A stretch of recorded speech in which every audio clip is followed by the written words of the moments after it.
So welcome to the poster session. First poster is from Harry Joel, University of Wisconsin, Eau Claire. Thank you very much. I've been doing about 20 years of student-faculty research with undergraduate students, mostly in the STEM field. And I was involved in a community of practice on intentional mentoring. How do we do this? How do we mentor students better? And I was introduced to the RSD framework. And within the last year, so very novice, within the first year, of this whole idea of how do we improve undergraduate research, which is particularly in the STEM field.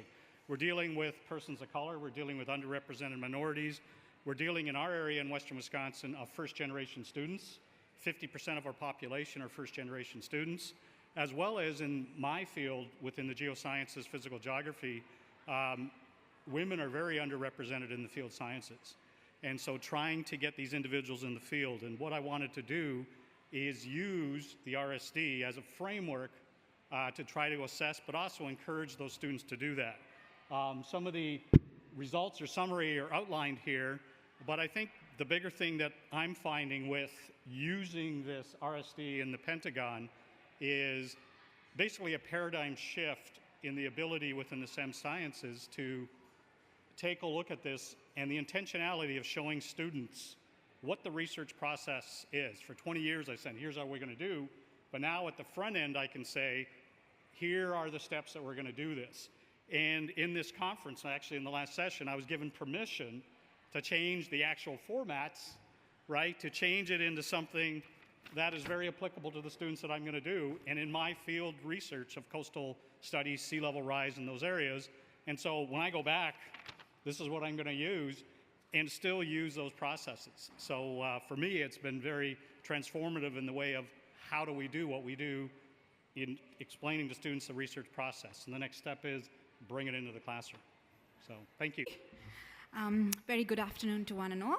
Our poster is on e-assessment evaluation of preclinical skills in an online postgraduate sonography course.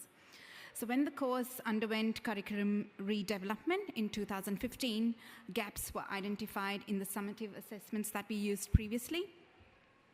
Fundamental challenges were aligning the learning outcomes and the course objectives with the AQF Level 8 criteria, and also introducing research awareness.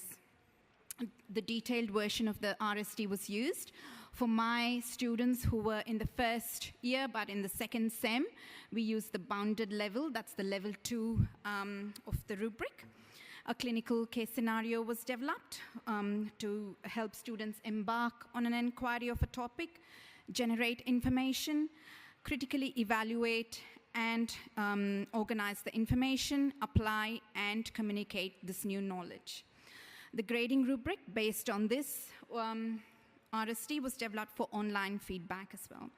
Marsol, whose assessment I've used here, has conveyed that she's in her final year now, that this assessment in her first year helped her become a better sonographer in the sense that she could relate to why she was doing what she was doing and also apply this theoretical knowledge to her clinical work.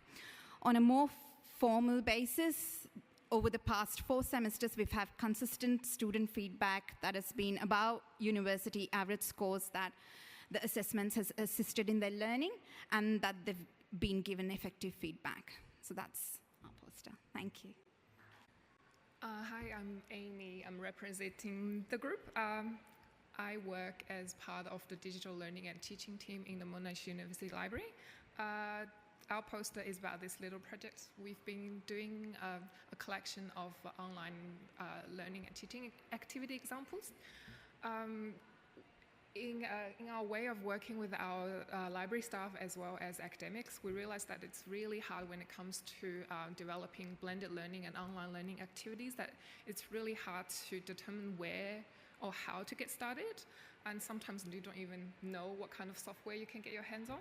So we decided to create this thing called an e-learning activities browser, or eLab, which with the hope that with presenting a collection of example online learning activities with multiple entry points to help you start exploring what's possible out there and hopefully help you plan. What we feel is very important and we think it will be very useful to our users is that these entry points are typically very familiar to you and typically of pedagogical based, such as the Bloom's taxonomy, list of common learning outcome verbs, as well as types of technology. Once you select an entry point, and you can then see a list of example activity that's related to this selection, and you can filter them further down by activity type, by technology. And on each of the preview page, you will also see instructions and a demonstration of how the activity works, as well as links to the actual working file that you can download and modify. We complete our first round of user feedback, as well as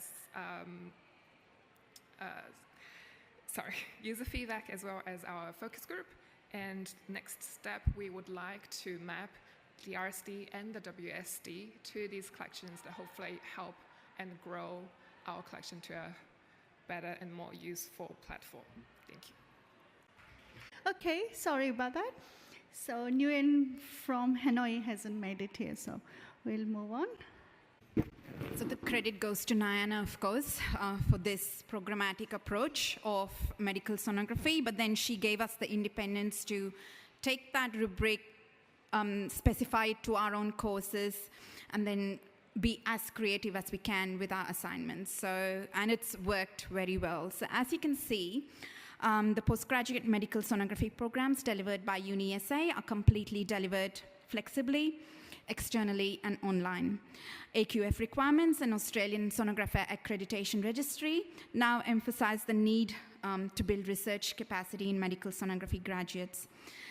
This is basically to learn basic principles of EBP and critical appraisal of work practice protocols with national and international guidelines, and to be able to deliver best practice clinical practice.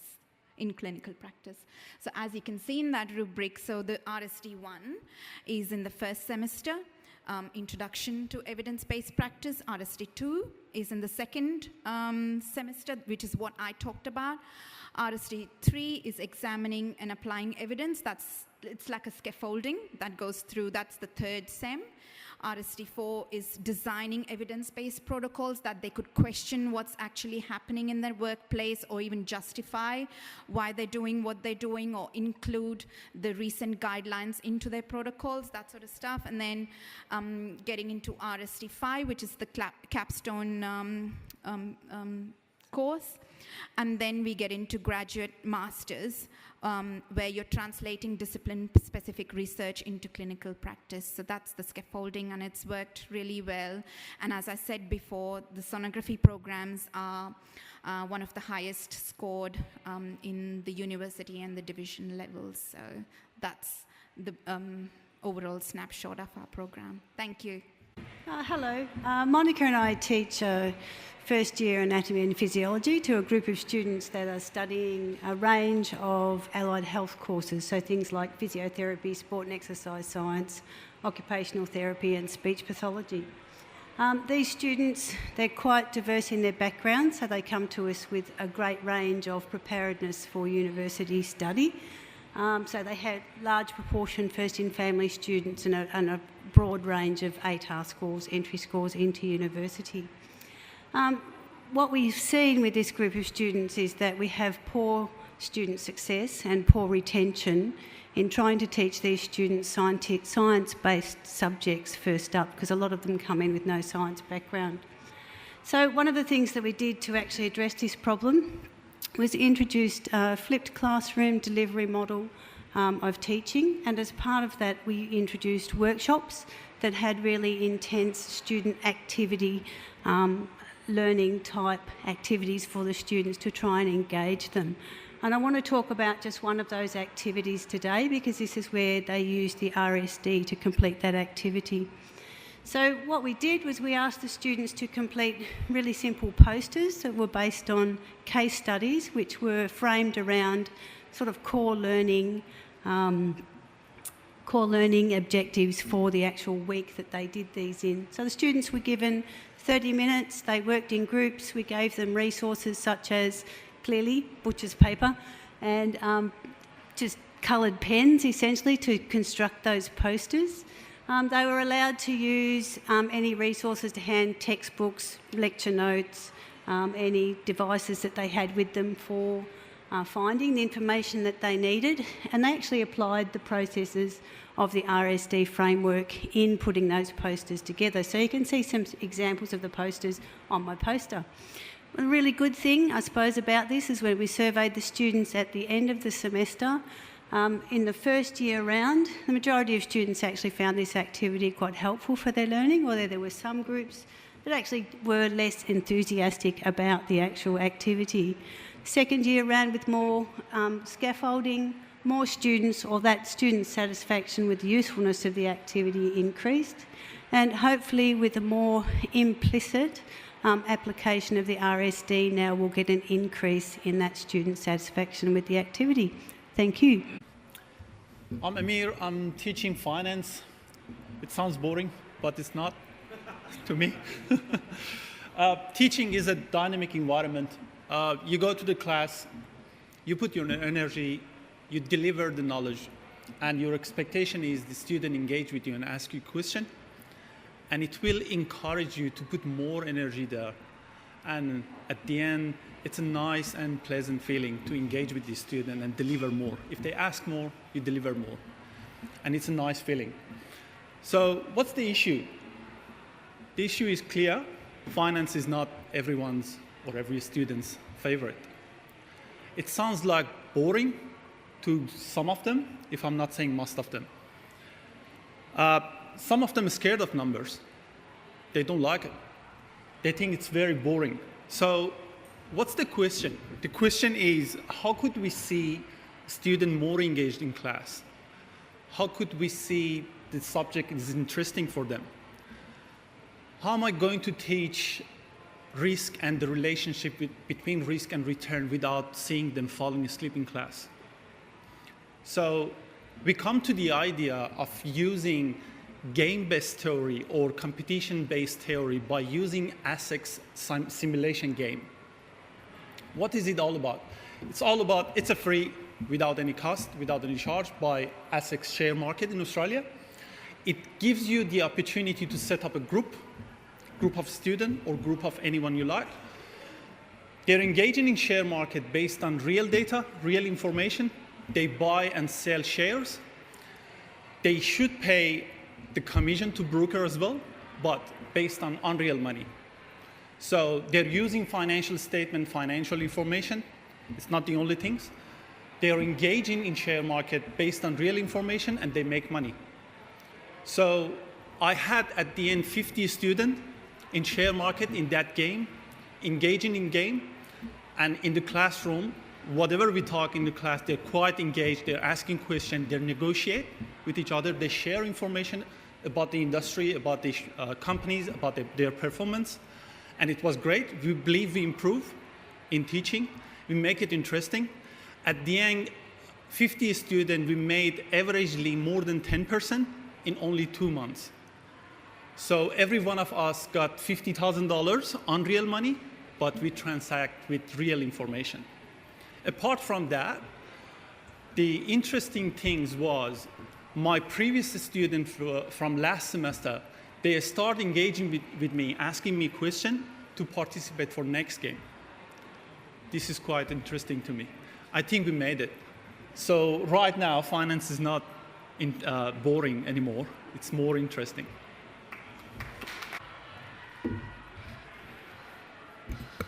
Hello, my name is Wendy. I'm representing my group.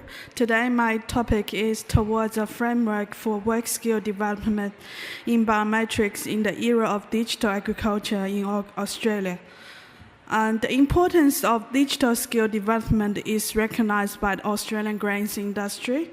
And SAGI Sales, our group, is supported or funded by the GRDC, and the budget of our project is $4.5 million.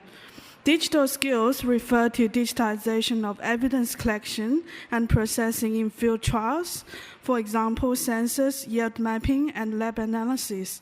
DSD in agriculture workforce is a very complex task, and there is no ready-made framework available. But a clear framework is required for our program, so that's why we're here looking for help. And we have looked at 3 most closed frameworks. Let's look at the first, most complex one.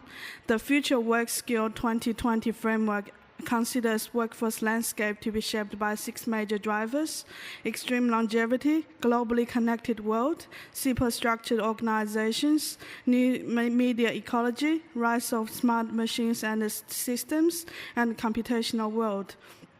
There are 5 core skills that are of a particular interest in the context of statistics education in agriculture: transdisciplinarity, cognitive load management, computational thinking, novel and adaptive thinking, and sense-making. Then we move on to the simplest framework for developing and implementing workforce education in the 21st century, puts workers in the center and is surrounded by 3 drivers: career navigation, work ethic, and innovation. We would love to bring our knowledge and expertise as practitioners into collaboration with research educators to implement a new MELT framework into statistical training to agricultural workforce. Thank you very much for listening. I'm just going to begin by saying this is very much a work in progress. Just as a background, I took over control or coordination of a Masters of Environmental Management course, Field Ecology, Fundamentals of Field Ecology, and the students, of course, come from a variety of backgrounds. They're full-time workers, they're international students, they're mothers with young children, so they need that flexibility. And so there is an online component to this. But what attracted me about the RSD is its simplicity, number one, but also the colours. I must be really simple, but I love the colours of it. So I thought that that would be a great way to incorporate some of the feedback for the students. Now, I'd seen a system beforehand called ALARM. I don't know whether anyone's familiar with that, ALARM. It's a learning and response matrix, and they use colours as feedback for the students. This is usually used in high school, based on Bloom's taxonomy. So, of course, you get a colour for defining up to the critical analysis, and students see this immediately, where they're going wrong or right or what they're doing. So I thought I'd use the same sort of principle for my feedback for the students. So, of course, I thought I defined a expected level between the bounded and scaffolded. So at a glance, the students could see where they were. So, for example, the middle student, they're working at about the level of expectation. The top student has some really high levels of autonomy, whereas the low one is starting to get, needs attention. So I just thought that this would be a great way to start I'd like to get some sort of rubric in the, to develop that based on this. Okay, so thank you. Hello, my name is Maggie, and in this poster, I'm introducing a MELT-based learning model for piano teaching. Specifically, I'm trying to implement a learning model with a paraxial and simultaneous learning strategy, and I will be studying how student motivation and understandings of musical concepts are influenced. In the paraxial approach to learning music, learners are actively involved in listening and music making. At the heart of this philosophy, music is viewed both as a product and a process. Listenership and musicianship are the key to understanding music. Simultaneous learning is a widely promoted teaching method by the APRSM in its teaching courses.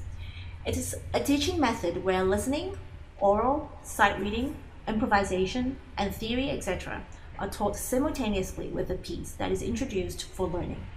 So it steers instrumental learning away from just playing and learning a piece to a more integrated approach where many of the elements of music are taught simultaneously with the piece.